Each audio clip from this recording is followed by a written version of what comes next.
హుస్సేన్ సాగర్లో నిమజ్జనంపై ఆంక్షలు. GHMC already అక్కడ హుస్సేన్ సాగర్ దగ్గర no idol immersion on Tank Bund నోటీసులు కూడా అందించింది సార్. సో చాలామంది హిందువులు కూడా రియాక్ట్ అవుతూ ఉన్నారు. ఎస్పెషల్లీ హిందువులకు సంబంధించి ఏ ప్రాబ్లం వచ్చినా ముందుగా రియాక్ట్ అయ్యే బీజేపీ ఎమ్మెల్యే రాజా సింగ్ కూడా దీని మీద రియాక్ట్ అయ్యారు. రాజా సింగ్ బయట ఒకసారి ప్లే చేయండి.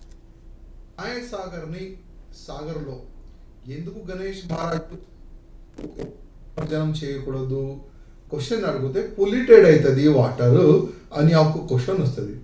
నేను జిహెచ్ఎంసీ కమిషనర్ గారికి అదేవిధంగా ముఖ్యమంత్రి గారికి రిక్వెస్ట్ చేస్తున్నా, ఒక్కసారి ఎవరు ఆబ్జెక్షన్ చేస్తున్నారో ఒక్కసారి ఆ వినాయక్ సాగర్ దగ్గర తీసుకొని రండి. వాళ్ళకి ఆ వినాయక్ సాగర్ లోపట ఆ ట్యాంక్ బండ్ లోపట ఉన్న వాటరు గ్లాసులు తీసుకొని ఒక్కసారి తాగండి అని మీరు చెప్పండి. అది తాగే అంత మంచి వాటర్ ఉందా లేదా వాళ్ళే చెప్తారు. మొత్తం సరౌండింగ్ మురికి నీళ్ళు దాంట్లో వస్తుంది, సరౌండింగ్ ఉన్న ఫ్యాక్టరీ వేస్ట్ వాటర్ దాంట్లో స్టోర్ అవుతుంది. Already polluted water.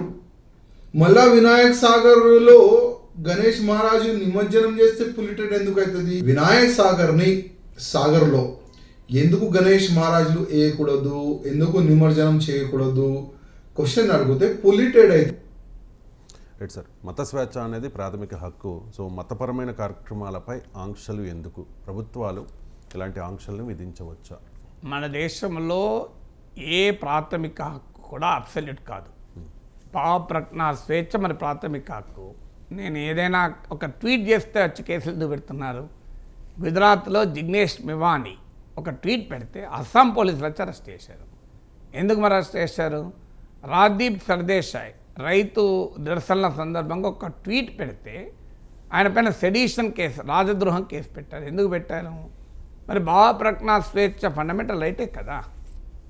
వాస్తవంగా ఏ ఫండమెంటల్ రైట్ కూడా మన దేశంలో అబ్సల్యూట్ రైట్ కాదు.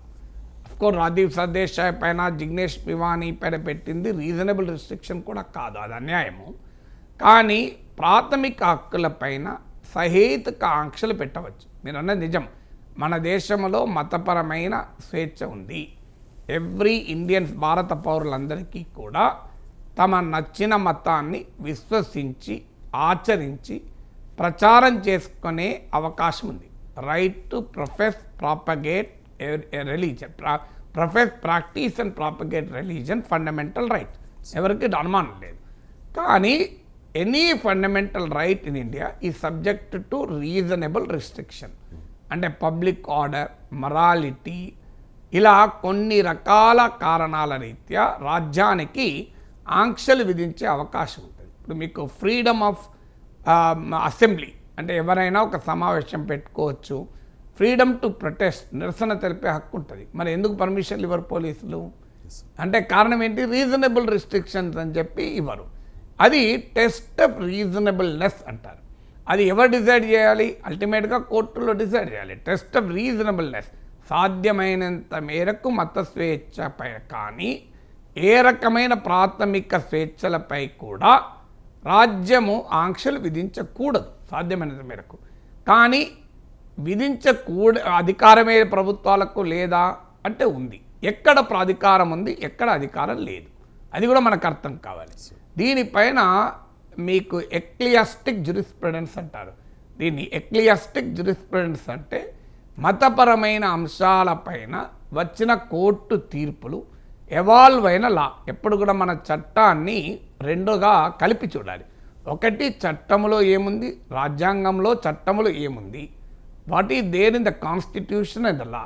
రెండవది what are the judgements of constitutional courts, supreme court కానీ హైకోర్టు కానీ. అంటే రాజ్యాంగము, చట్టము, జ్యూరిస్ప్రుడెన్స్, ఈ మూడు కలిపితే మన దేశంలో చట్టం. అందువల్ల ఎక్లియాస్టిక్ జ్యూరిస్ప్రుడెన్స్, మతపరమైన అంశాలపైన సుప్రీంకోర్టులు, హైకోర్టు ఇచ్చిన అనేక తీర్పులు ఉన్నాయి. ఇప్పుడు ఆదిశైవ నలసంగం తీర్పని, ఇలా అనేక తీర్పులు ఉన్నాయి. ఈ తీర్పులు అన్నిటిని నేను ఇప్పుడు కోట్ చేయడం లేదు, కానీ ఈ తీర్పుల సారాంశాన్ని మీకు చెప్తాను. ఆ తీర్పుల సారాంశం ఏంటంటే, over a period of time భారతదేశంలో ఎవాల్వ్ అయిన ఎక్లియాస్టిక్ జ్యూరిస్ప్రుడెన్స్ చెప్పేది ఏంటంటే, రెండు అంశాలపైన ప్రభుత్వాలు మత స్వేచ్ఛలో జోక్యం చేసుకోవచ్చు. ఒకటి essential elements of the religion, అవునా కాదా అనే క్వశ్చన్ వేసుకొని. రెండు, ప్రైమసీ ఆఫ్ పబ్లిక్ ఇంట్రెస్ట్, అవునా కాదా. ఎసెన్షియల్ ఎలిమెంట్స్ ఆఫ్ రిలీజన్ అంటే ఒక మతానికి సంబంధించిన ఎసెన్షియల్ ఫీచర్ అయితే ప్రభుత్వాలకు, కోర్టులకు, రాజ్య వ్యవస్థకు జోక్యం చేసుకునే హక్కు లేదు.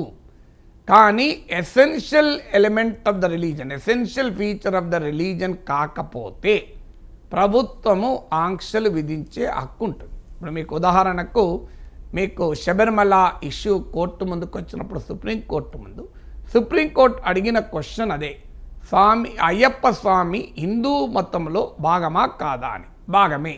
హిందూ మత సంప్రదాయాలు, గ్రంథాలు, ధర్మశాస్త్రాల ప్రకారం దేవాలయానికి మహిళలు వెళ్ళకూడదు అని ఎక్కడ ఆంక్షలు లేవు కనుక శబరిమల దేవాలయంలో ఉండే ఆంక్షలు, ఆ దేవస్థానం విధించిన ఆంక్షలు చట్టం రాజ్యాంగం అంగీకరించదు అని సుప్రీంకోర్టు తీర్పు. కారణం, it is not the essential feature of the హిందూయిజంలో లింగ వివక్ష లేదు, పూజా విధానంలో కానీ దేంట్లో కానీ మహిళల పట్ల వివక్ష లేదు కనుక దీన్ని అంగీకరించము అని సుప్రీంకోర్టు చెప్పింది. అందువల్ల ఇప్పుడు ఉదాహరణకు మీకు ఇంకా సింపుల్గా అర్థం కావాలంటే, వినాయక చవితి రోజు జరపకండి, ఆ రోజు వేరే సమస్యలు ఉన్నాయి, మీరు ఈ ఏడాది చవితి రోజు జరపక అది తదియ రోజు జరపండి అని గనక, తదియ రోజు అంటే ఇంకొక రోజు ముందు అనుకుంటాను నాకు తెలిసినంత వరకు, కుటుంబల తదియ తర్వాత వినాయక చవితి వస్తుంది.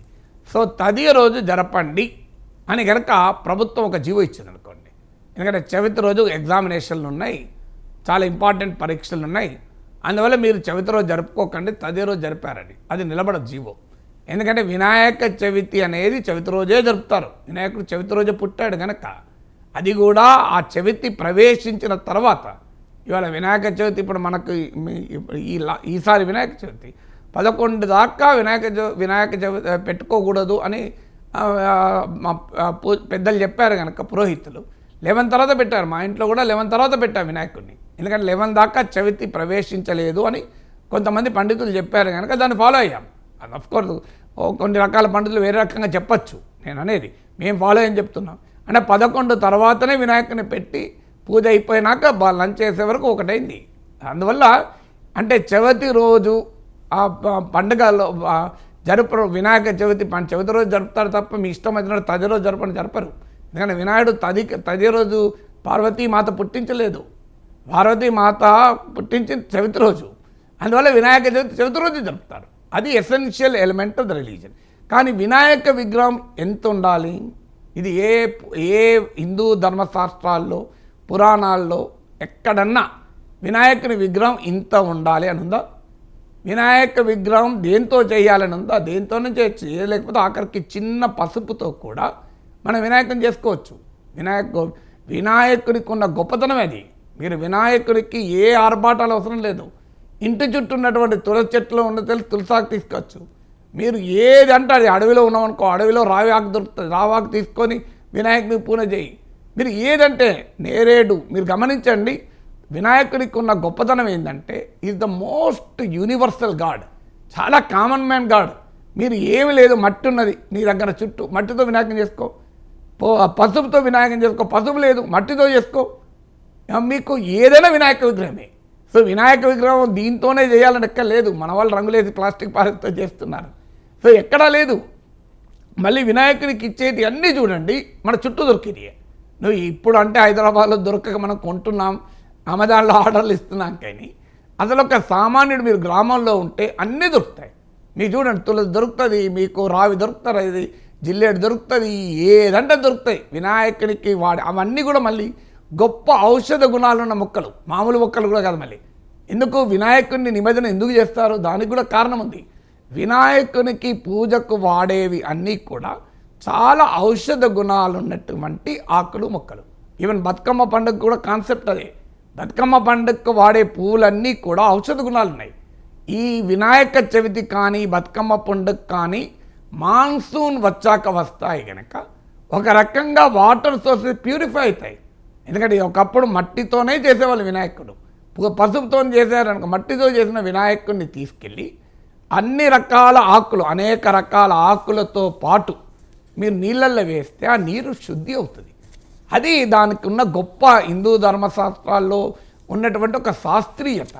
అది ఎక్కడి దాకా తీసుకెళ్ళా మనము. కానీ హైదరాబాద్లో నేను అబ్జర్వ్ చేశాను సార్, నిమజ్జనం జరిగే సమయంలో ఆ పత్రి అంటారు కదా సార్, ఔషధ గుణాలు ఉన్న పత్రి అంతా తీసుకెళ్ళి డస్ట్బిన్లో వేసేసి దాన్ని అదే మరి మనం అక్కడ దాకా వచ్చాము. ఇప్పుడు మనకు ఒక సైంటిఫిక్ థాట్ ప్రాసెస్ ఉంది దాంట్లో.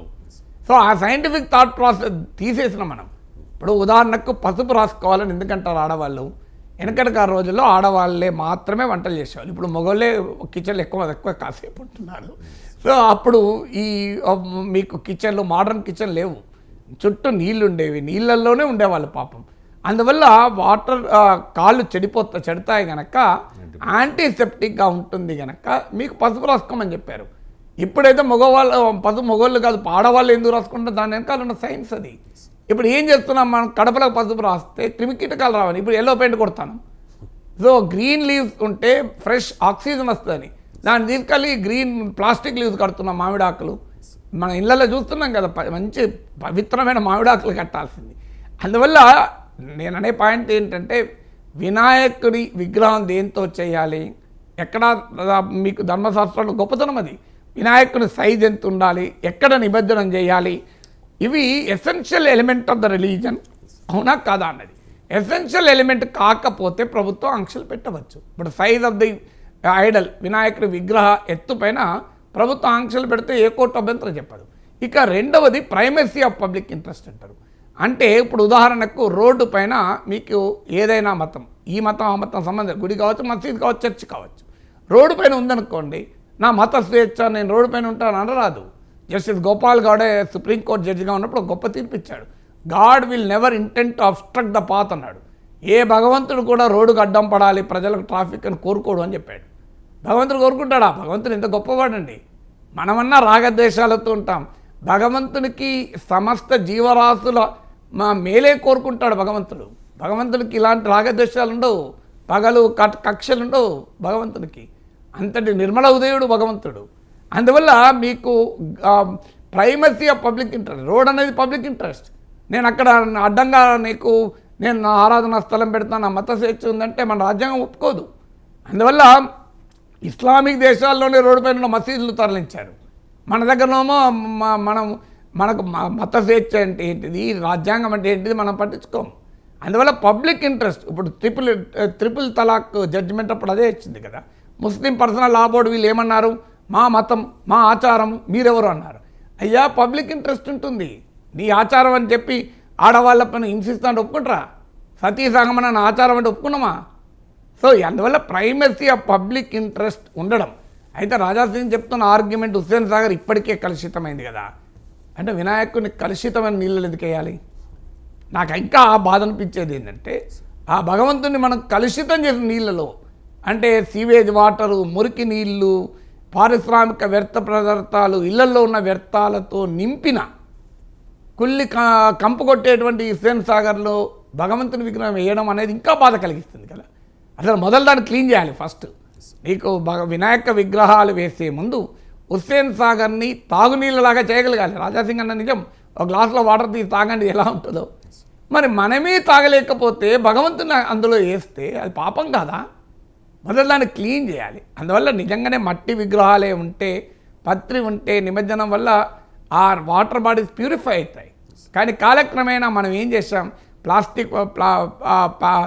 ప్లాస్టర్ ప్యారిస్తో చేసాం, రకరకాల రంగులు వేస్తున్నాం వాటికి. సో మనము డిస్టార్ట్ అయ్యాం. అప్పుడు మరి అలాంటి సమయంలో ఏం చేయాలనే క్వశ్చన్ ముందుకు వస్తుంది కదా.